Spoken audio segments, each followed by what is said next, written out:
How to turn on and enable notification on Snapchat. Today guys I will show you how to do this. Just watch the video until the end. You go first and you open your Snap. After this, when your Snap is opening, you go up and open your profile, then go to settings here and click and search for notification.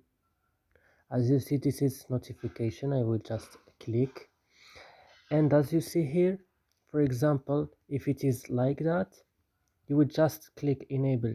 Notification will turn on this option by clicking here.